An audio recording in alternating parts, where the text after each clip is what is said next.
And welcome everyone to the webinar.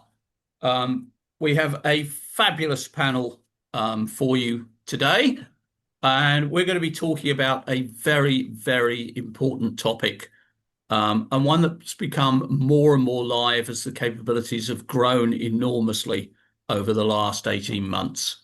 Winning the partner experience battle. So before we get started, just want to run through a few housekeeping issues. So if we could move to the next slide. We have some of the most prestigious awards in the industry. Why? Because they are the only awards that are nominated by the community, voted on by the community, and awarded purely on the basis of those community votes. So we still are looking for nominations for the Women's Leadership Council Awards.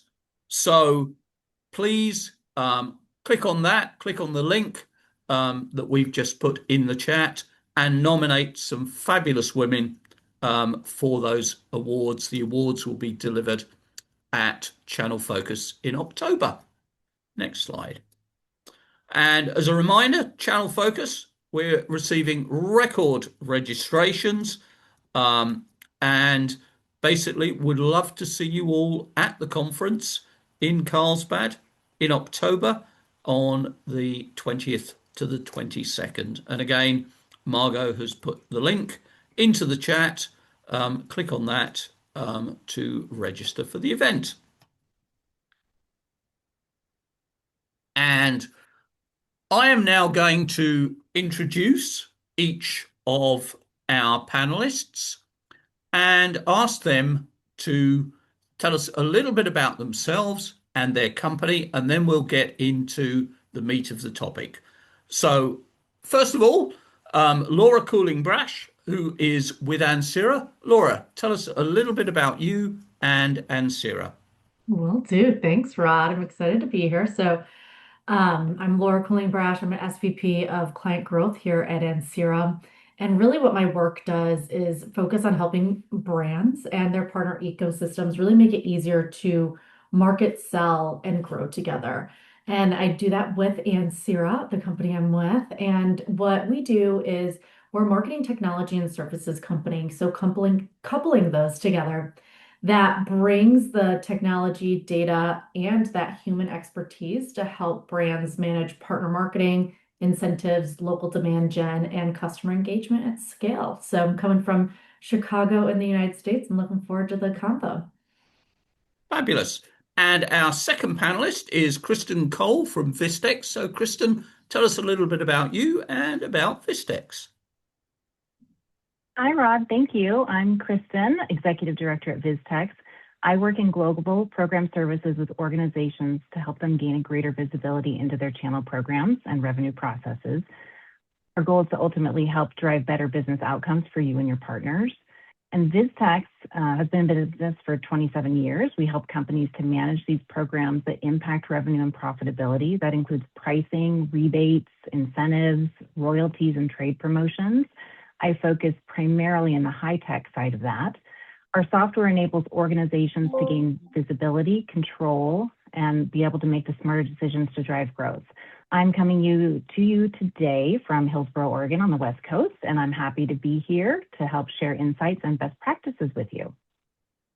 Brilliant. And our third panelist is Andrew Gaus from Maritz. And Andrew, tell us a little bit about you and about Maritz.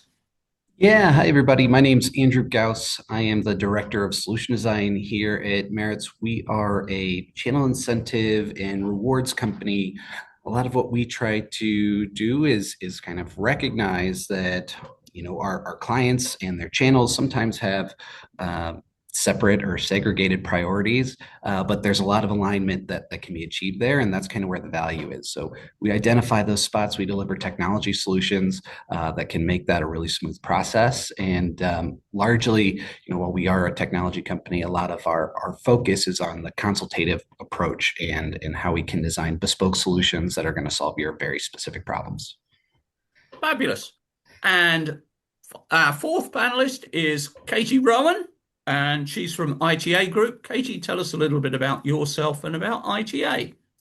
Hi, my name's Katie Rowan. I'm the Channel Partner Solutions Lead at ITA Group. So I really work with a wide variety of channel partners to design data-informed solutions that strengthen engagement. And I think Kristen said it, driving those measurable business outcomes, right? So at ITA, our mission is to transform how business feels and how people connect to those brands that they work at, that they work with, that they buy from.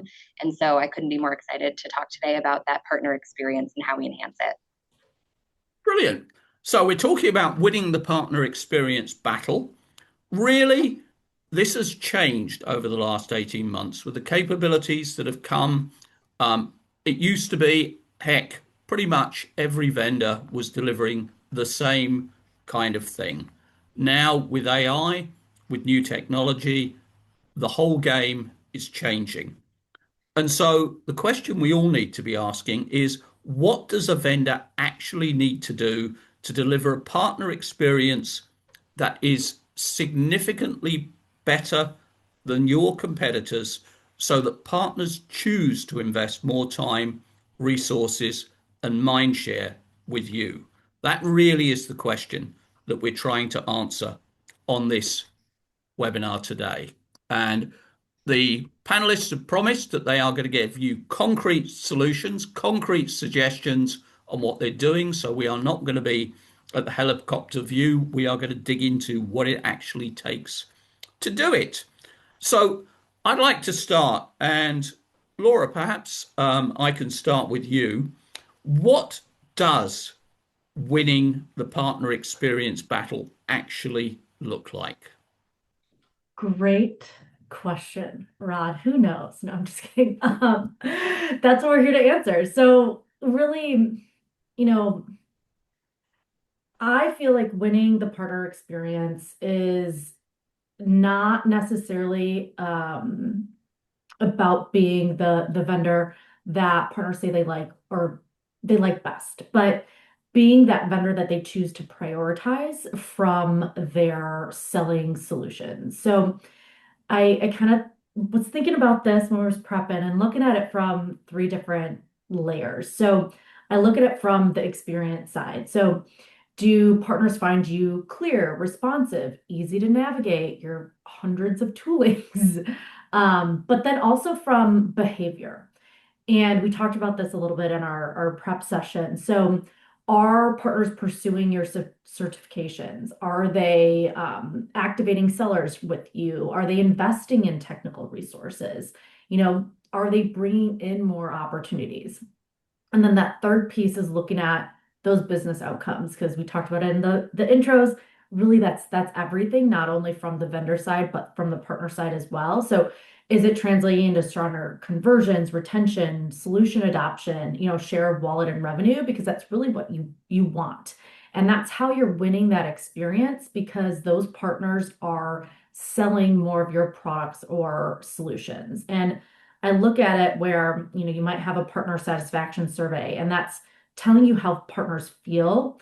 And then when you look at back to that preference point, they're going to show you that by where they're investing their time, money, and resources. So it's really about looking at all of those things. And if you have that strong experience, then it's going to make that partner easier to choose you. And I know we'll get into more specifics on what does that experience look like, but those are the three kind of layers that I would look at where if you're quote unquote winning or not. Excellent. Andrew, do you want to come in on that one? Yeah. I think in my mind, when I think about winning the experience battle, it kind of is down to eliminating that consideration step when people are going to make their purchasing or selling decisions, right? It should be a habit, not necessarily conscious choice that they have to repeatedly make. It's just sort of, this is how we operate. We always choose this brand to lead with because of all of the things that we mentioned, right? That experience is great. All of the elements around timing, right? The responsiveness, the pricing should be right. All of that needs to be there. But ideally, when you're winning that partner experience, it's because your partners have form their business around you and around your brand. You're essential to their growth. And so it's really a no-brainer. That's not something that they have to think about on a day-to-day basis. They just are choosing you out of habit or because it's baked into how they operate. And Katie, before I bring you in, I mean, I was sitting at Channel Focus. I actually had a partner who was going to be speaking later on, sitting next to me, and I saw a fabulous presentation actually from ServiceNow on deal registration. They actually dialed in, basically spoke to an agent, and within 3 minutes, the deal reg was done. The partner sitting next to me just turned around to me and said, I have hated deal registration for the last 30 years, but if it operates like that, I am more than happy to do it. What are the sorts of things, Katie, that you're seeing like that, that people are doing to bring that next level of partner experience to the table? I think you're spot on. It's that simplicity that's key. I know we're going to talk more about this topic, but we have got to figure out how to be easier to work with in every interaction and deliver experiences that feel relevant. So when we think about, partner portals, we get a lot of feedback that, you know, our research says 2/3 of partners are disappointed with the portals that they use most often, which might be 5 to 10 different portals because we're asking them to really spread across instead of integrating and making sure that the experience feels seamless to them. If we can create more personalized, more seamless experiences for partners like that one that you talked about, that's how we're going to improve the end customer experience, which is what they really care about, and eliminate that friction that prevents our partners from delivering that great experience. And that's what makes them keep coming back to a vendor is how do I make them look good to who they're ultimately trying to sell to. And Kristen, when we're looking at this, we want to measure it. We want to do it. Traditionally, we've measured partner satisfaction, which is fine. But should we be measuring partner preference, which is all about which vendor am I going to choose? How do we look at this? How do we look at how we measure how good we are at what we do? Measurement is key in anything. You should be asking questions all the time. And even if you're not, partners are going to be providing their opinions on what your tools are like to interact with, where they're struggling, where they're frustrated. I think digging into those bits and pieces will help provide a clearer line of sight into the areas where you need to continuously make improvements to your program and your systems. I was thinking more about the concept here of winning the partner experience battle. And I've been around long enough to know that this is currently one of many battles that have been fought over the years, right? Right now we're in the AI battle that's part of the big partner experience. We've been in moving to the cloud, right? We've been in partner ecosystems. There is always a battle out there and coming. So it's just making sure everyone is maintaining the flexibility as you're updating your programs to continuously make sure you have an ease of doing business with your partners and listening to them in terms of how you have to make those adjustments to make things easier. Okay. And one of the problems, one of the things I've heard from partners time and again is we design programs from the inside out. What's good for our organizations? We don't start with the partner and go, hang on, what are you looking for? What's going to work for you? And Laura, how do we change that? How do we change that mindset? Yeah, I think that's a really good point. And we talked about this in our prep. And I know, when you look at it from a partner program perspective, especially when you're dealing with the incentives where you have all these variety of factors that just create complexity, but it's a necessary complexity to run a compliant and controlled program. It's really taking a look at those things and then your operational procedures and how can you get a tool or multiple tools stitched together that seem like a one front door to take that complexity and make it seamless to the partner so that they don't feel the friction. So it's really looking at what those things are. And I can kind of look at, from an approval process, how do you make sure that your system is just going and giving those insights to the person? How do you make sure that the appropriate, tax rules are being delivered to country A versus country B, because you don't want to see all of it and sifting through all this documentation. That's horrible. But then I also think it's really important to take a very edited eye at how your operational processes are working today. And is it we've always done that kind of mentality? And start to investigate and start to ask questions like, why do we need that? Do we really need to have this piece of documentation required? Or have we always just asked that? Or do we need 7 layers of approvals in EMEA when we probably could have 3? And so it's looking at that and reducing it down and making it easy for the partner to understand and see, and then also speeding up that process. So that's why it's important to take those complexities out. Yeah, I think, Laura, I'd just add it's also, where in the process does that exist? So if we need to do validation on a Yep. claim, are we doing that at the time of submission or are we doing that days later? There are things that we can do around where something goes in a process that also helps reduce that friction, make it easier for someone to get an immediate rejection and retry on the spot instead of having to go back into the system. So there's areas like that where we can just make small shifts. Maybe that process or that documentation is still necessary, but where we evaluate it moves up so that we are taking some of the pain off of participants and partners. And Katie, I love that you bring up Even small hey, let's shifts will move make up a big that difference. validation at the front. That's an example of what we're doing with one client is, okay, you don't need the 5-day back and forth. But how do you leverage AI or systematic controls to immediately scan that document and go, okay, hey, Mr. Partner, we need 10 things. You only gave us 5. Here's the other 5 that you need to do right now to speed that process up. So using those tools to your benefit. And I think you hit the nail on the head with moving it up front as opposed to having delays in the back and forth. And let's face it, I mean, our partners are not putting in admin people to make us happy. That's not how they make money. They No. want a really smooth process. They're under pressure. And frankly, what they make out of the vendor these days is a tiny proportion. And we need to remember that a tiny proportion of the profit they make overall as a business. They have choices, and we have to make them make us, me, their choice. Andrew, what are the other things that you're seeing that people are moving towards, that people are doing to smooth that process?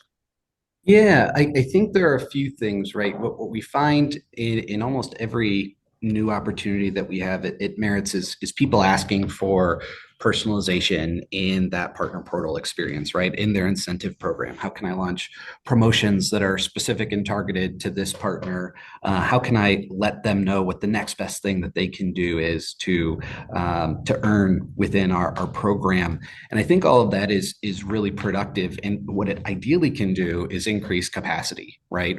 If we can take care of some of those administrative elements with AI, which is something that it's really good at, it allows us to spend our time elsewhere. So creating a lot more segmentation, right? AI might not be able to create strategies for all of our different partner types, but it can kind of free up time for our stakeholders to do that work, that hard strategy work for saying, these partner types we're seeing, there's a lot of potential there. If we can just put some targeted strategy towards them, put some investment dollars into maximizing their performance, boy, we could really see a lift, right? So I think And those give AI some elements. specific examples there, Andrew, of what we're looking at. What Yeah. exactly can we do? Which areas can we touch and can we make a difference on? Well, I think we've talked about a few of them already, right? There's the claims and approvals processes. There's all the forms that we need to submit and all of the governance that goes around it. All of those things, I think AI has done a really great job of of modernizing and making it a pretty seamless process, right? Most of the programs that are launching this year, last year, and next year, a lot of them aren't going to experience those problems because AI tools are answering participant questions. They are helping with form submissions. They are scanning receipts to make those claims go really, really quickly, right? Those are things that are already being done that should be freeing up capacity on our channel programs teams. So what those people now need to be doing is taking that extra capacity and putting it towards strategy, right? Because the AI isn't going to implement segmented programs for your partners. That's something that we have to design, we have to build business cases around, and we have to pitch to leadership teams. Those are the things that are going to create lift, because AI is really great at increasing the quality of the experience, but it isn't going to inherently improve the strategy. Excellent. And Kristen, I know you have some examples of things you've done with some of your clients, basically to reduce the process, reduce the friction. Wonder if you'd like to share some of those with the people in the audience. Absolutely. We talked a bit about the partner program and the simplification of that, and I think that remains and always will remain, even with AI, an important piece. And I would encourage everyone out there to make sure you're having business reviews with your vendors, listening to where they're seeing the pain points and the partners that are having the most trouble within the tools, and making sure you know where to spend that little bit of extra time, whether it's on training or seeing where there's difficulties in the system. I have some clients who, within their workflow, will choose to put claims at a smaller value through a shorter workflow because it's less risk. And I have some clients who choose to take claims from a certain region and put it through a more intense workflow because there's higher risk. So I think if you can analyze the different nuances, and this kind of comes down to personalization, because you're looking at different partner types, partner regions, and risk, and modifying your workflow for MDF around that to where you're spending the time in the areas that's ultimately needed.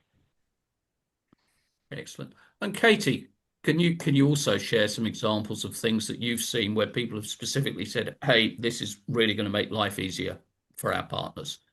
Yeah, I think a lot of good examples have been thrown out. Claims is obviously a huge opportunity, and there are areas like Andrew was talking about where AI can really accelerate that, but it's also worth asking what problem we're really trying to solve. I think, AI can make things easier, but it's worth asking, could we remove that step altogether? Could we just integrate directly with their point of sale so that no claim submission is necessary? So there are things that we can do even beyond sort of AI capabilities that can help extend, and we've seen some success in those areas.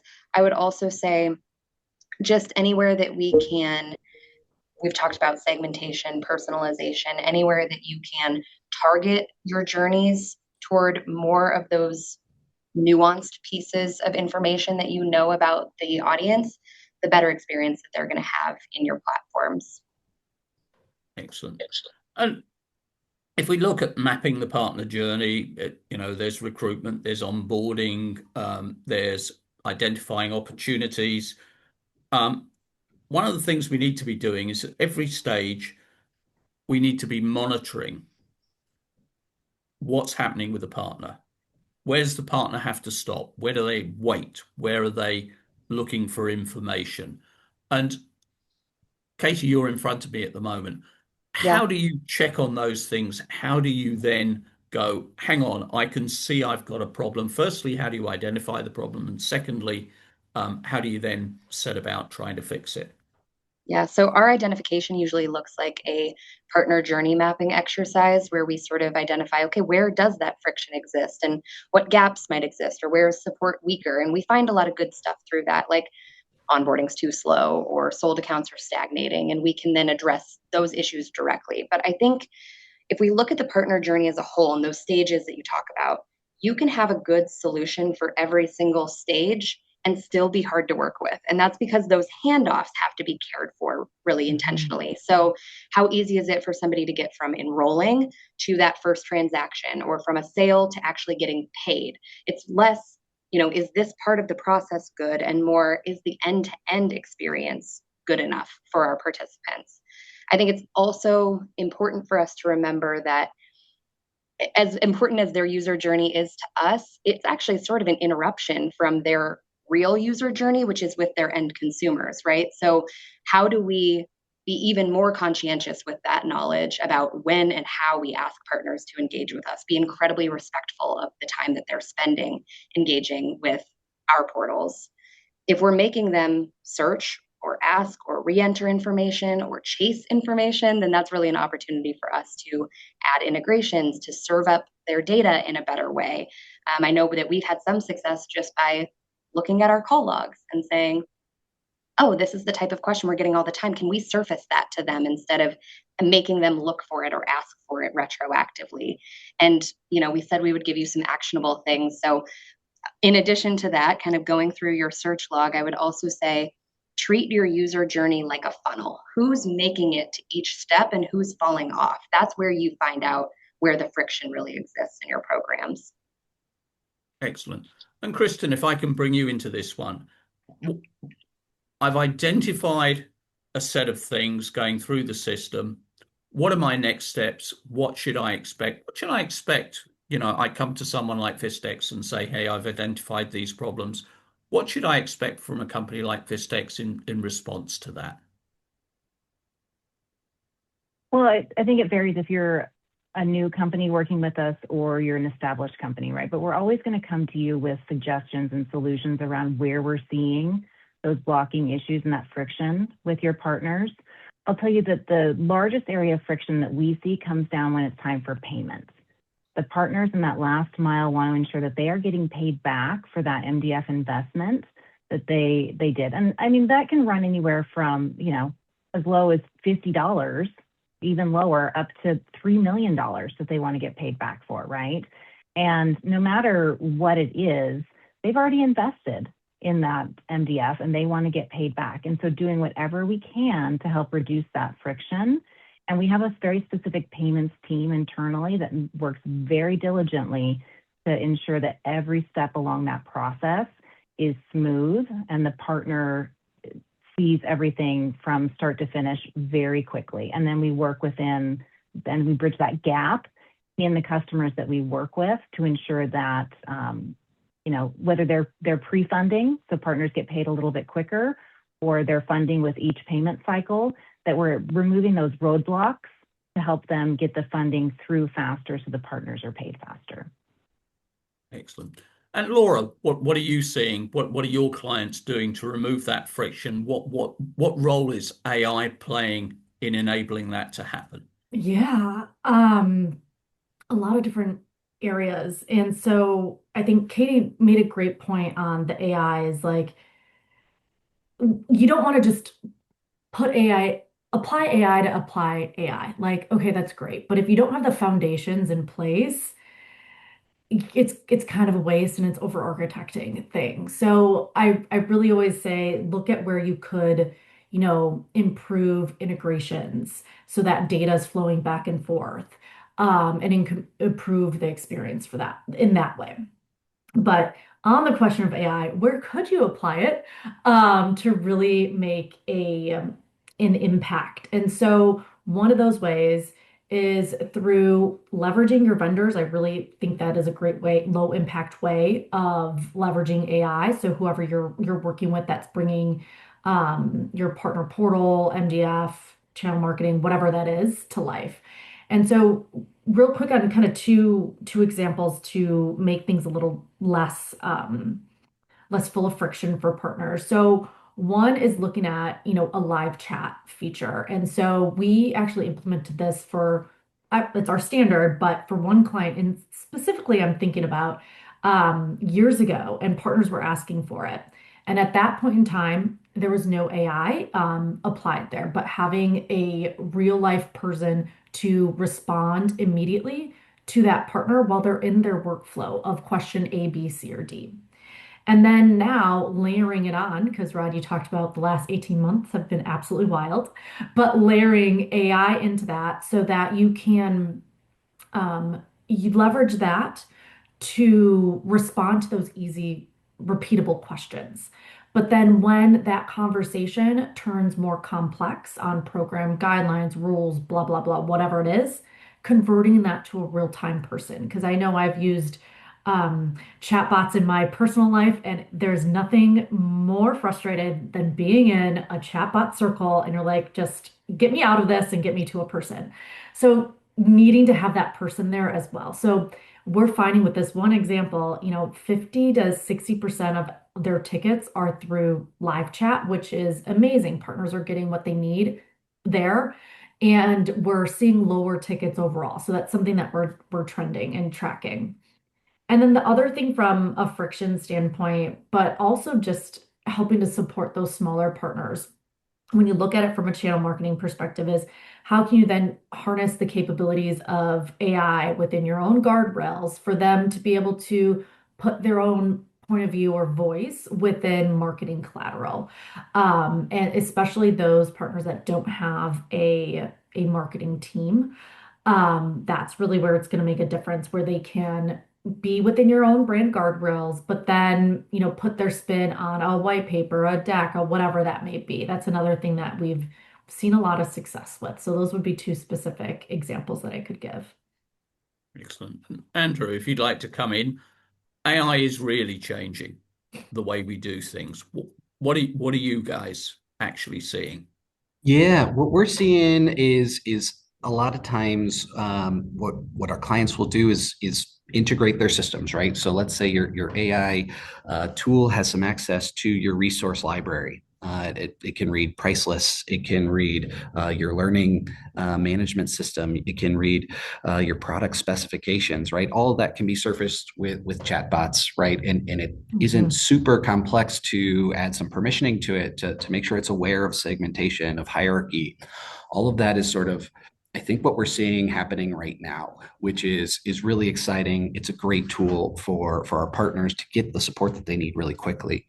Again, though, what we hope that we can do by offloading some of those burdens from people is creating more tailored strategies to each partner type, right? And so while we're doing that, we should be learning from what they're putting in there. We should be learning about what they're asking about. We should be using those learnings to proactively design programs, promotions, earning opportunities that are in line with what they're prioritizing inside their own business, right? Their growth should be our growth.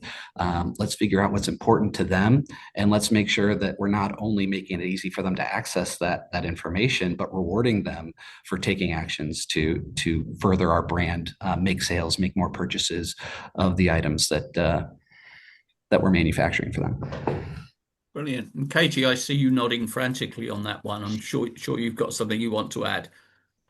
Yeah, I know. I mean, partners are asking for AI, and in surveys, we found 43% of partners want more AI, but 34% of those want them pointed at ease of doing business. So, in other words, point AI at your friction. I know we've found the most value in AI and machine learning when we put it against the messy stuff. So, things like claim processing to read those invoice images, reducing and eliminating kind of that manual entry, but also claim audit verification. So, the real win for us has been how it's able to, like we talked about early on, kind of move some of the administration further upstream so that those processes get faster. But it can really help clarify areas where things are messy or slow. That's maybe one of the best places that we can place it today. Excellent. And Laura, if I can bring you in just for a Yeah. second. AI really is changing the standard. It's changing what we understand about our partners. It's giving us much more insight. That should give us far more ability to deliver a much more personalized experience for the partner. When it comes to, for example, things like marketing, we should be able to do a much better job of tailoring a marketing program, courtesy of AI, to the Yep. needs of an individual partner. What are you seeing there? Who's leading on these sorts of areas? Yeah, and I think I always love to talk about this because it's about, applying that personalization and that experience that we all get as consumers to that partner experience. And I think historically that hasn't been done. And especially if the bulk of your revenue from a brand perspective comes through partner, those are your consumers, those are your customers. We talked about this earlier, they have choice of who to work with. And so that the AI piece can just unlock and multiply that personalization.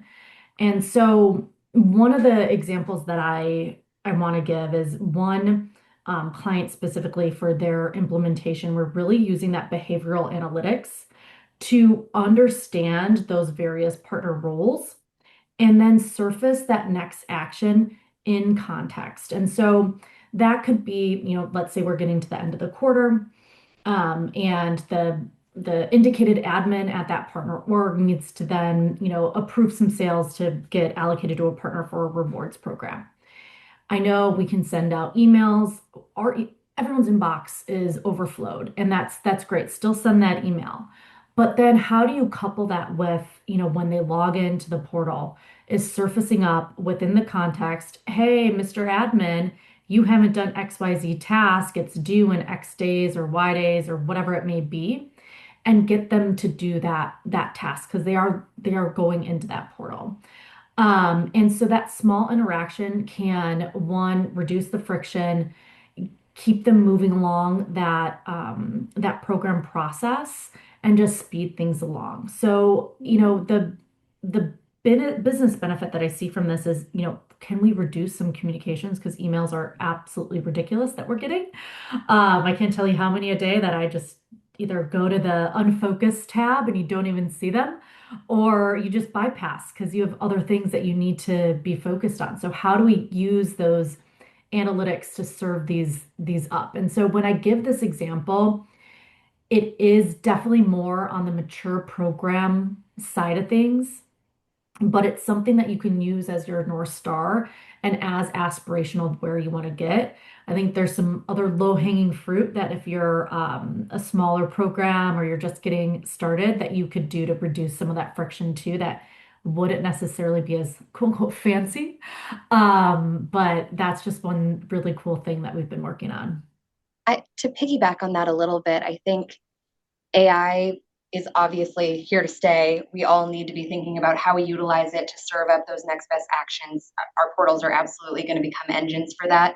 But I know that it's a little bit daunting for some, especially those smaller programs where it feels like there's a bigger lift, a bigger investment. So I want to make a case for how far just precise segmentation and good program data can get you. I think a lot of programs aren't under personalized because they don't have AI integrated. They're under personalized because they didn't segment enough. They didn't look beyond, a tier that recognizes how much you sold, but doesn't tell you what you sold or who you sold to, or what you're certified in, or whether you're trending upward or downward. Like those are the types of things where, we're running a ton of genuinely different user journeys on one platform just through segmentation. You don't have to have a model in order to make sure that your journey and your messaging is relevant to the people who you're giving it to. So just something to keep in mind. You don't have to go all the way to AI yet. There's a lot that you can do through segmentation today if you just have that data in your programs.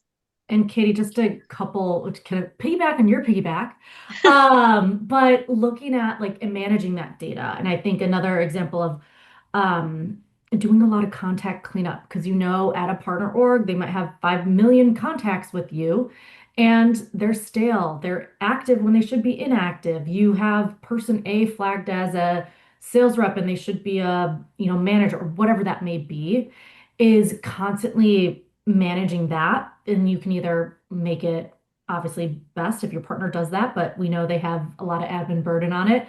So how do you do that so that you are surfacing up these communications, these nudges to the right people at the right time?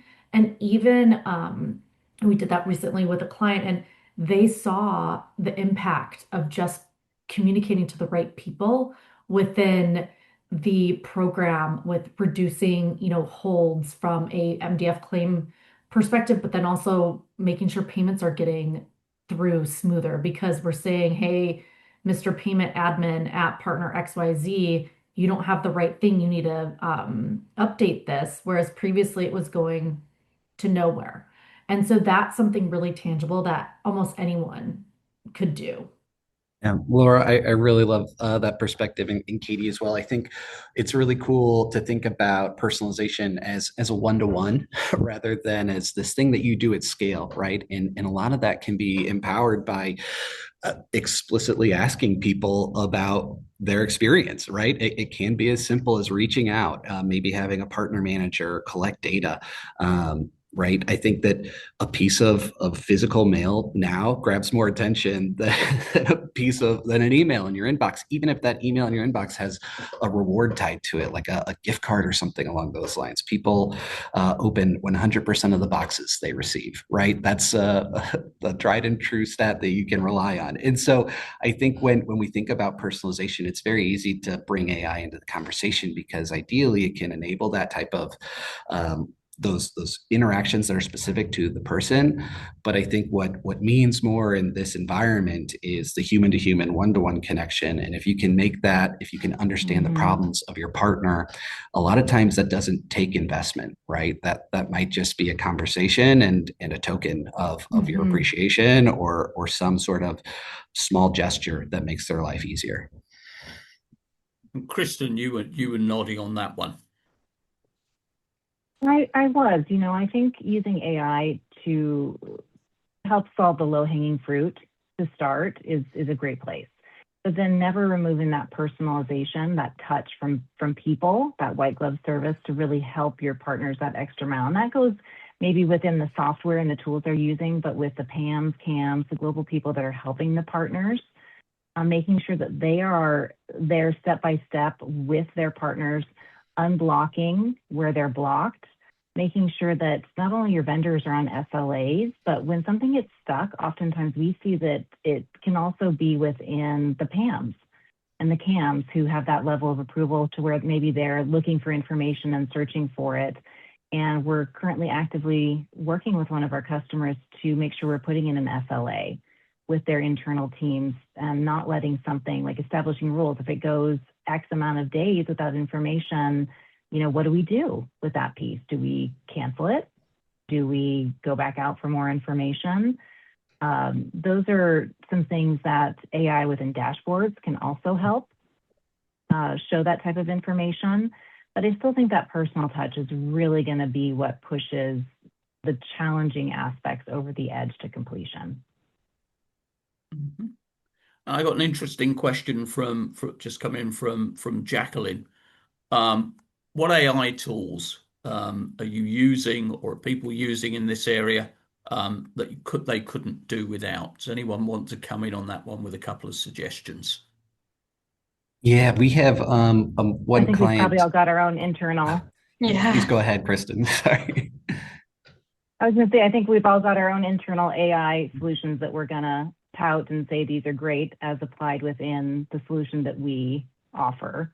And then Andrew, you can add on to that. Yeah, so we had one client who would have a claim form that had 50 fields in it, right? And some of them were just open text fields asking for long descriptions of, hey, what does this deal look like? What's the selling situation? What are the things that might affect closing? And it took not just time and a lot of effort to fill out each of those fields, but it was also like, man, I really got to think about some of these things. It's not just giving them a little data point. What we found was that the real crux of what they were trying to do is create sort of this partner selling mode, right? We want to assist you in your sale, and it's important for us to understand kind of the situation that you're in so we can provide the best support possible, right? That's a very different proposition, right? We're trying to add value here. And what we've done is say, fill out this really long form in order to work with us, right? It's really difficult. And I think rightfully so, they had that form abandoned time after time. What they did was replace it with a wizard, right? This is an AI wizard that just sort of walks you through question by question. And what the entire time that AI wizard was doing is saying, we're going to create something really personalized for you, something that's going to solve your problem every step of the way. And it's just sort of that formatting, right? It isn't really a change in structure almost at all. It's just we are providing you value here rather than asking you to jump through hoops to get our help, right? Little changes like that are things that it's funny to think of the time before at this point as something that we really delivered to our partners, right? That's not an experience anybody would want to go through. In that way, I think, right, some very common sense uses of AI can go a really long way. And we're getting a number of questions about what people are using and et cetera coming in the chat. I think it's what we're seeing is people are at different stages, and everyone has to create, when they're looking at AI, an overall AI strategy, but not implement the whole of the strategy to start with. Pick on the areas that are the greatest friction and deal with those. Ultimately, we may get to the point where I was talking to one of the biggest vendors in the industry, and they think they are months, not years away from having a situation where one of their channel account managers walks into a partner, pops up a computer, and actually has a three-way conversation. The CEO of the partner, the channel account manager, and an avatar. Now, that's some way away for a lot of us, but I think what we've got to do is look at things are changing very, very quickly. How do we get there? What do we need to do? And I think we need to start on the AI front. Everyone's looking at it in terms of pieces, and far too few people are going, what is our overall AI strategy? And therefore, we don't necessarily need to implement that in total, but where are the friction points? Where can we start learning? Where can we start building that capability in there? And I think that's what we all need to be looking at this moment in time. So one of the other things that's a perennial problem for partners is speed. Speed of getting an answer, speed of getting paid. Hang on, I've just deal regged that. Is it is or is it isn't deal regged? How important is speed, and what can we do? What are specific things we can do to cut that time? Because the partners are looking at it and going, I haven't got time to come back time and time again to try and get an answer. And Katie, you're front and center on my screen at the moment, nodding frantically. If you'd like to come in on that one. Yeah, I really want to come in on this one. Speed matters so much. And it's because partners aren't just waiting for us in a vacuum, right? They're waiting for us in front of their end consumers, and we make them look bad if we take too long. So speed is really critical to being a good partner, a good vendor. There are a couple of things that I'd fix in how we measure speed. So first, we're typically measuring from ticket opened to ticket answered. They're measuring from I needed to know this thing to I was able to actually take action. And both of those are like an honest assessment of how long it took, but they are going to impact sentiment. So thinking about it from their perspective is helpful. The second is to stop looking at averages, because we're human beings and we remember pain a lot more than anything else. So if there's an issue that took 11 weeks to resolve, that's going to teach them more about us than the 50 issues that took 3 days to resolve. So our reputation really gets set by our worst week, and we need to keep that in mind and manage those situations as well as we can. So answering faster is a really big deal, but also decreasing the time to act. And this is another area where AI can help us if we've got the data quality there. But some of that is allowing admins to, we have a program where they can launch an incentive in an hour. And that gives them the ability to say, okay, the market is shifting. We need to get something live now. They don't have to wait till Monday where somebody is there to create it for them or to approve it. So that feels like responsiveness to partners. And then I think the last thing I would say on speed is just, we should get comfortable with failing faster. That's the world that we're living in right now. Using test and learn to really try things and iterate without taking so much time up front for planning is going to make us more competitive. So that one's a little bit scary to start living into, but it's really where the world is heading, is fail faster.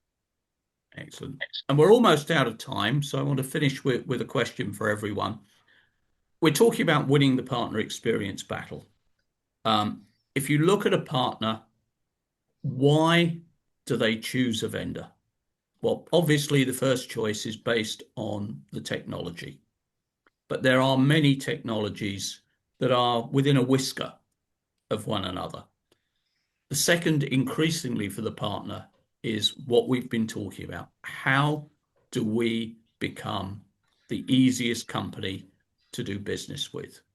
And if we're looking at that, and I'll start with you, Kristen, and if we were going to give one piece of advice, people come off this webinar today, they go back, they say, hang on, what should I be looking at now?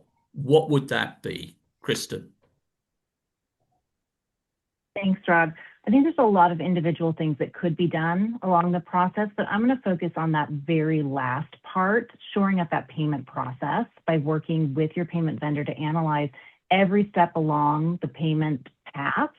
Look for areas to reduce time, because in the end, whether it's the rebate they're being paid for at the end of the quarter, or it's the spiff that they're receiving the money for, or it's the MDF that they're getting paid back for, I think from an ease of doing business, a partner is going to remember that it was very easy to be paid quickly. They got paid back, or they were able to apply that rebate to their bottom line within X amount of days of quarter close.